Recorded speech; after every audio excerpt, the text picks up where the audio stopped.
के आगे, और कमाता धमाता एक पैसा नहीं, न बीघा 2 बीघा खेत है, न व्यापार के नाम पर खोमचे की दुकान है।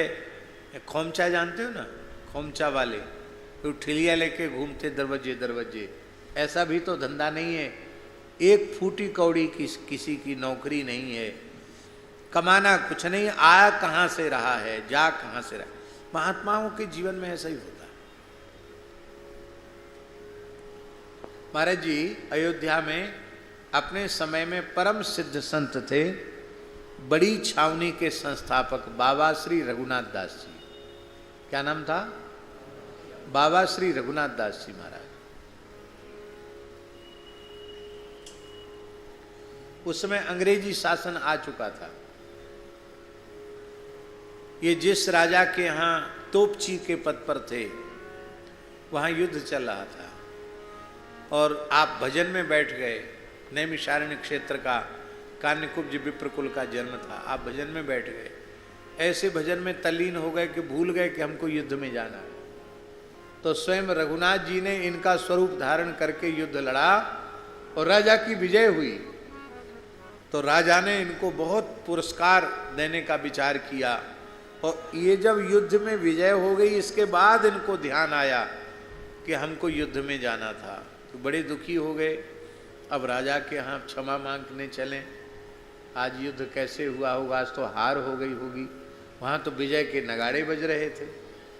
राजा ने उठकर अपने आसन से रघुनाथ दास जी का आदर किया। बोले आज आपके पराक्रम से ही, आपने तो ऐसा पराक्रम करके दिखाया कि शत्रु सेना के धुआं उड़ गए हैं, सब नामो निशान मिट गया शत्रु सेना का। और बोले नहीं नहीं, हम तो सरकार आई ही नहीं। बोले नहीं, आप झूठ बोल रहे हैं, आपने हस्ताक्षर किए हैं। तो रजिस्टर मंगाए तो उसमें हस्ताक्षर थे। आपके नेत्रों से अश्रुधार बहने लगी। रघुनाथ जी ने मेरे लिए युद्ध किया, उसी समय आपने तोपची का पद त्याग दिया। तोप खाने के अध्यक्ष थे, वो पद त्याग दिया, सारे राजवस्त्र पोशाक उतार करके, और आप एक लंगोटी धारण करके अयोध्या जी चले आए। विद्या कुंड में आपने दीक्षा ले ली, और ऐसे सिद्ध हो गए। गुरुजी भी सिद्ध थे। तो गुरुजी ने कहा, बच्चा जंगल में एक ही शेर रहता, 2 शेर नहीं रहते। अब तुम भी सिद्ध हो और हम भी सिद्ध हैं, तो तुम जाओ अलग स्थान बनाकर संत सेवा करो। आज्ञा होगी गुरुजी की। सरयू जी ने आपको भगवान दिए थे, स्वयं सरयू जी ने, वो आज भी विराजमान है। उनका नाम है सनातन भगवान। क्या नाम है? इतने बड़े शालिग्राम जी हैं सनातन भगवान। सरयू मैया ने खुद दिए थे उनको। आप समझिए उस जमाने में रघुनाथ दास जी का स्थान बड़ी छावनी के रूप में प्रसिद्ध था। क्या नाम था? बड़ी छावनी। उस बड़ी छावनी में 2500 जोड़ी तो बैल थे।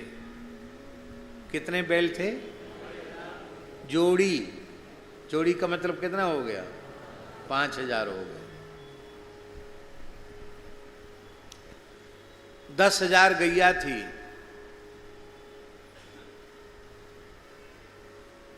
और 1000 भैंस थी। भैंस भी थी, 1000 भैंस थी, 10,000 गैया थी। जाने कितने घोड़े थे, हाथी थे, सब कुछ था। आश्रम के भीतर महाराज जी 25 तो कुआ, 52 बीघे में बना हुआ स्थान, जिसमें 3-4 हजार साधु हमेशा रहते थे। आजकल लोग कहते हैं कि अब तो साधु, उस जमाने में कितने साधु थे। अब साधु बहुत कम हो गए। माता जी क्यों साधु कम हो गए? अब हिंदुओं के एक ही बच्चा पैदा हो रहा, साधु कहाँ से बनेंगे?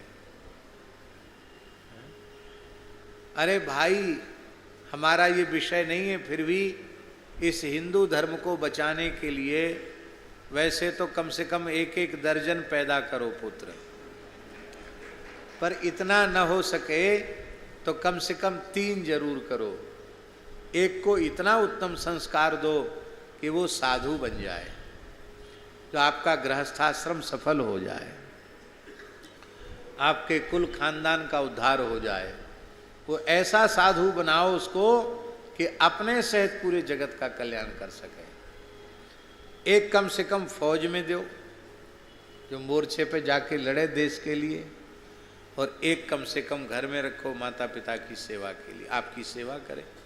तो कम से कम हो तो भी 3 तो होने चाहिए, एक साधु बनाने के लिए, एक राष्ट्र की रक्षा के लिए, और एक किस लिए? हाँ, माता पिता की सेवा। तो उस जमाने की बात है 2,500-3 हजार तो साधु रहते थे वहां बड़ी छावनी में। और वहां तई जानते हो ना, तई जिसमें मालपुआ बनता है, तो मालपुआ की तई उतरती नहीं थी, कई तई चढ़ी रहती थी, पुआ उतरते रहते थे। और साधु नहीं, कोई मनुष्य मात्र आ जाओ, सबको 24 घंटे प्रसाद। आधी रात को आ जाओ तो प्रसाद, 24 घंटे भंडार पंगत चलती थी, 24 घंटे रसोई, 24 घंटे भंडार पंगत। और फिर पूछा जाता था कि आप किस गांव से आए हैं? बोले हम अमुक गांव से आए हैं। तो तुम्हारे परिवार में कितने लोग हैं? बोले 50 आदमी का परिवार है। बोले 100 लोगों का दे दो इसको, घर ले जाएगा, गाड़ी लदवाओ सामान। फिर बोलते तुम्हारे मोहल्ले में कितने हैं? फिर बोलते गांव में कितने हैं? बोले गांव में 2,500 की आबादी है। बोले 5,000 लोगों के लायक पुआ इसके भर दो, कपड़ा दे दो, बर्तन दे दो, और सबको बधाई दे दो, दक्षिणा दे दो। बैलगाड़ियों, इसलिए बैलगाड़ियाँ थी, बैलगाड़ियों में भर भर कर भेजा जाता। तुमने तो खा लिया, पूरे गांव के लिए लेके जाओ। और वो जमाना था जो अंग्रेजों ने अन्न पर कंट्रोल कर दिया था।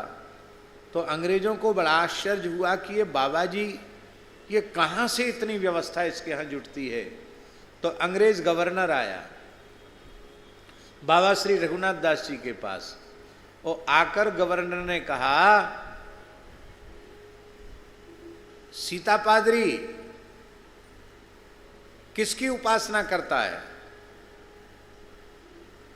ध्यान में आई बात? नहीं आई? माने किसकी उपासना करके इस चमत्कार प्राप्त किया है, सिद्धि प्राप्त की है, जो इतना तुम्हारे यहाँ आता है, इतना लुटाते हो, इतना खिलाते हो लोगों को, ये कहाँ से आता है? आपकी क्या उपासना है? तो बाबा बोले, कोई उपासा न रह जाए, यही हमारी उपासना है। कोई उपासा न रह जाए, कोई भूखा न रह जाए, यही हमारी उपासना है। अंग्रेज अपना हेड उतार के चरणों में रख के चला गया। रामनवमी का उत्सव हो जाता, कार्तिक पूर्णिमा का उत्सव हो जाता, तो आप पता लगवाते कि हनुमान जी को कितनी चढ़ोतरी आई। बोले हनुमान जी को इस बार चैत के महीना में 1 लाख रुपए की चढ़ोतरी आई। हनुमान की उस जमाने में 1 लाख रुपए।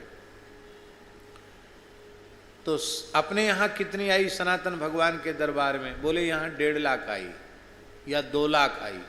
हनुमान जी से ज्यादा। बोले भाई देखो, राजा से ज्यादा प्रजा की आमदनी हो ये अन्याय है, जितना ज्यादा है सब हनुमान जी को भेज दो। तो ज्यादा चढ़ोतरी आती वो हनुमान गढ़ी में हनुमान जी को भेज दी जाती। अद्भुत बात है, अद्भुत। सुख सागर उन्हीं रघुनाथ दास जी का लिखा हुआ है, सुख सागर। पहले घर घर में लोग सुख सागर पढ़ते थे। तो पहले साधु बहुत होते थे, हमारे कहने का आशा ही है, बहुत साधु होते थे। अब धीरे धीरे साधु कम हो गए हैं। भैया संसार में संतुलन ठीक बनाए रखने के लिए कुछ अच्छे विरक्त संतों का निर्माण होना ही चाहिए। अब कुछ समय आ जाएगा शर्मा जी, जो संतों की विरक्त परंपराओं को बचाने के लिए कहना पड़ेगा, अब भेंट मत दो, अब तुमको भेंट देना हो तो एक पुत्र दे दो जो अच्छा साधु बने और सनातन धर्म की सब प्रकार से सेवा कर सके। श्री सीताराम प्रतिदिन सत्संग एवं दर्शन के लिए श्री महाराज जी के ऑफिशियल चैनल को जरूर सब्सक्राइब करें।